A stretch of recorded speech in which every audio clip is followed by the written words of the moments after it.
సర్వ మానవాళికి రక్షకుడు, మనకు కొండంత అండగా నిలిచేవాడు, మనసులో తలచిన వెంటనే గుండెల నిండా ధైర్యాన్ని నింపగలిగే మహాయోధుడు, అభయహస్తంతో ఎల్లవేళలా మనల్ని కాపాడే ఆ పవనపుత్రుడిని ఇప్పుడు మనసారా స్తుతించుకుంటూ శ్రీ పంచముఖ ఆంజనేయ స్వామిగా అవతారమెత్తిన కథని దృశ్య రూపంలో తిలకిద్దాం రండి. ప్రసన్నాంజనేయం ప్రభాదిత్యకాయం ప్రకీర్తిప్రదాయం భజే బాలగాత్రం భజేహం పవిత్రం భజే సూర్యమిత్రం భజే రుద్రరూపం భజే బ్రహ్మతేజం.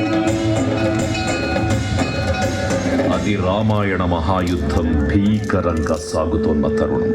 శ్రీరామచంద్రుని సారథ్యంలో వానర సైన్యంతో విజృంభిస్తూ లక్ష్మణస్వామి తనతో పోరాటం చేస్తున్న రావణుడి కుమారుడు ఇంద్రజిత్ తలని బాణంతో ఒక్క వేటుతో వేరు చేశాడు. ఇంద్రజిత్ మరణం విన్న రావణుడు ఆవేశంతో ఊగిపోయాడు. ప్రతీకారం కోసం పాతాళ లోకాధిపతి తన సోదరుడు అయినటువంటి మహిరావణుడి సహకారం కోరాడు.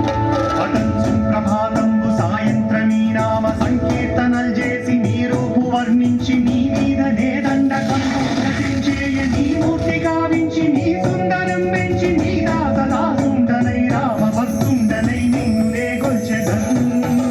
నీ కటాక్షంబునం చూచితే వేడుకల్ చేసితే నా మురాలించితే నన్ను రక్షించితే.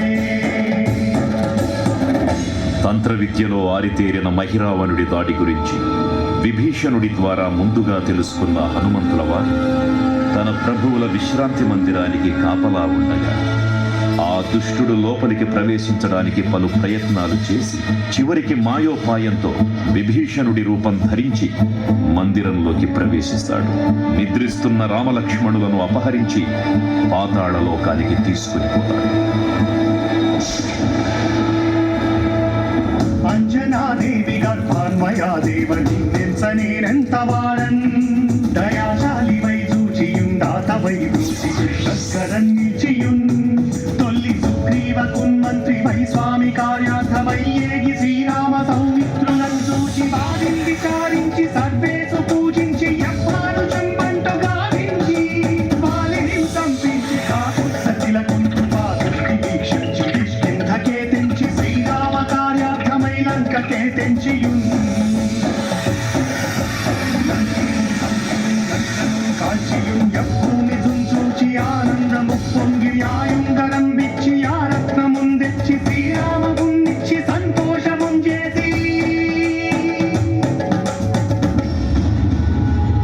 తన ప్రభువులను కాపాడుకోవడానికి వాయువేగంతో పాతాళ లోకానికి చేరుకున్న ఆంజనేయ స్వామికి సగం మొసలి సగం వానర రూపంలో ఉన్న వింత జీవి ముఖద్వారం వద్ద కాపలా కాస్తూ కనిపిస్తుంది. ఆ జీవి మకరధ్వజుడు అనే తన పుత్రుడని మహాసముద్రాన్ని దాటుతుండగా నీటిలో పడ్డ తన వేదవిధుడు ఒక మొసలి గ్రహించడం వల్ల జన్మించాడని తెలుసుకుని ఆశ్చర్యపోతాడు హనుమంతుల వారు. తన పుత్రుడిని యుద్ధంలో ఓడించి పాతాళ లోకంలోకి ప్రవేశిస్తాడు.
పాతాళ లోకంలో అడుగుపెట్టిన పవనపుత్రుడు మహిరావణ మరియు అహిరావణ సోదరులతో భీకరపోరు.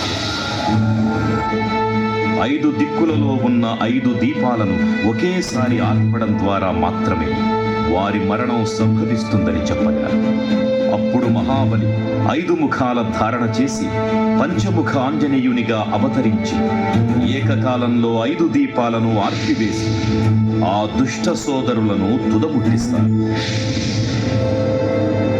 నీకన్న నాకెవ్వరు కూర్మిలేరంచు మంచి శ్రీరామ భక్త ప్రశస్తంబుగా నిన్ను సేవించి నీ కీర్తనలు చేసిన పాపములు బాడులే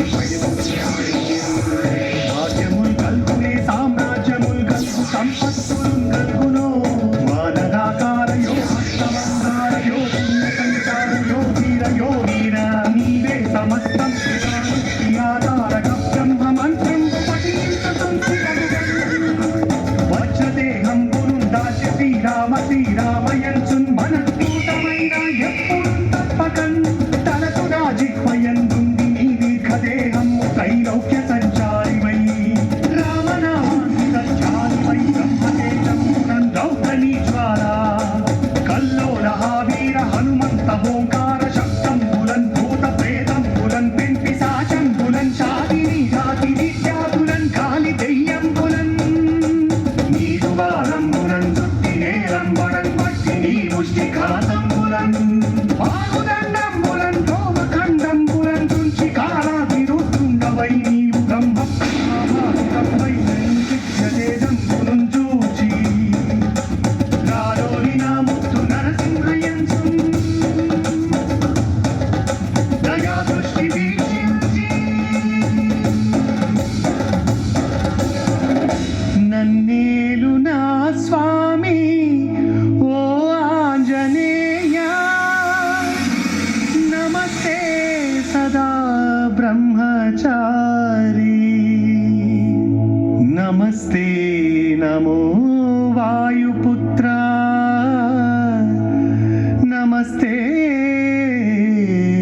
నమః.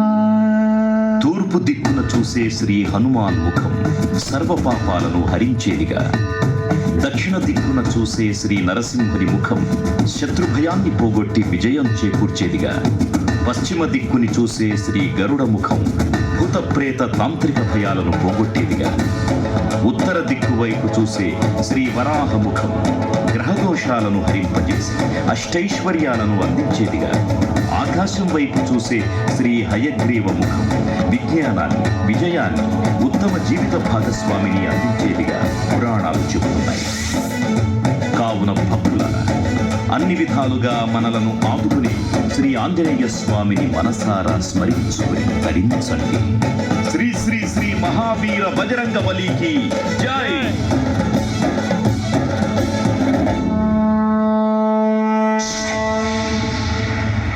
జై శ్రీరామ్, జై జై శ్రీ